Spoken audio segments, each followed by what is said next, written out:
तो चलिए आज बात करते हैं सिंधु घाटी सभ्यता की। एक ऐसी प्राचीन दुनिया जिसकी शहर बनाने की कला और इंजीनियरिंग आज भी हमें सोचने पर मजबूर कर देती है। जरा सोचिए, कोई कह रहा है कि 5000 साल पहले एक ऐसी सभ्यता थी जिसका सिटी प्लानिंग का सिस्टम आज के कई मॉडर्न शहरों से भी बेहतर था। यही वो बात है जो हमें इस कमाल की संस्कृति को और गहराई से जानने के लिए खींचती है। तो सबसे पहले ये समझते हैं कि ये दुनिया जो लगभग गुम हो चुकी थी उसे दोबारा कैसे खोजा गया, और सच में ये कितनी बड़ी थी। देखिए, ये सभ्यता 2500 ईसा पूर्व के आसपास अपने पीक पर थी। मतलब जब मिस्र और मेसोपोटामिया की महान सभ्यताएं थीं, ठीक उसी समय सदियों तक ये फली फूली और फिर अचानक जैसे गायब हो गई। इसका एरिया देखिए, करीब 20 लाख स्क्वायर किलोमीटर।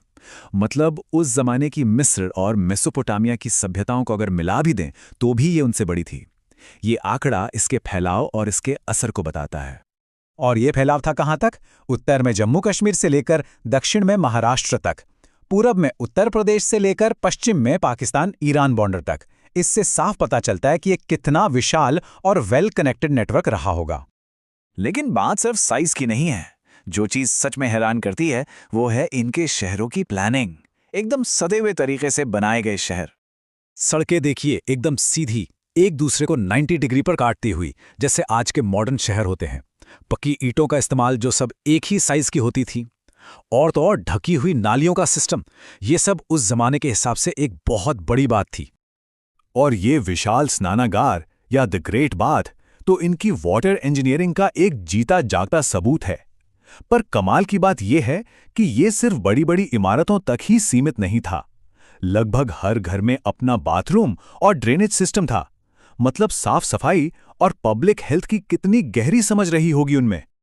तो सवाल उठता है कि इन शानदार शहरों में लोग रहते कैसे थे, क्या करते थे, उनकी रोजमर्रा की जिंदगी कैसी थी? उनकी अर्थव्यवस्था खेती पर आधारित थी। गेहूं, जौ जैसी फसलें उगाते थे और मेसोपोटामिया तक व्यापार करते थे। इसी मजबूत खेती की वजह से उन्हें वक्त मिला कि वो दूसरी चीजों में भी माहिर हो सकें, जैसे मनके बनाना, मिट्टी के बर्तन बनाना और भी बहुत कुछ। वो तांबे और टिन को मिलाकर कांसा यानी ब्रॉन्ज बनाने की कला जानते थे, जिससे वो अपने औजार और हथियार बनाते थे। हाँ, एक बात ध्यान देने वाली है, वो लोहे का इस्तेमाल नहीं जानते थे। ये एक बहुत बड़ा टेक्निकल फर्क है जो उन्हें कांस्य युग यानी ब्रॉन्ज एज की सभ्यता बनाता है।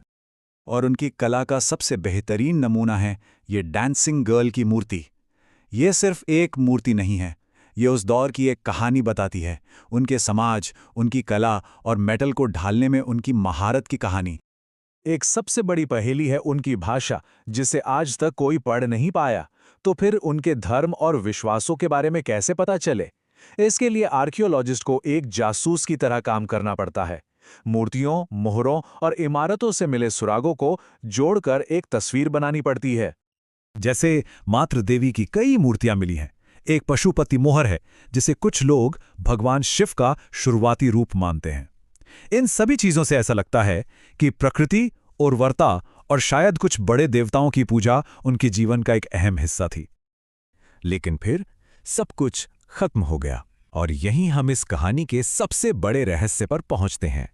आखिर इतनी एडवांस सभ्यता अचानक गायब कैसे हो गई? देखिए, थ्योरीज तो कई हैं।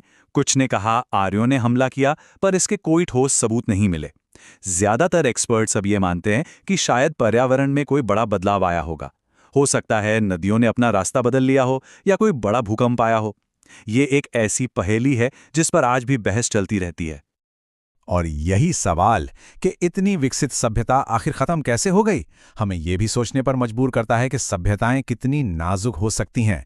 सिंधु घाटी का यह रहस्य सिर्फ उनके अतीत का सवाल नहीं है, बल्कि कहीं ना कहीं हमारे अपने भविष्य से भी जुड़ा है।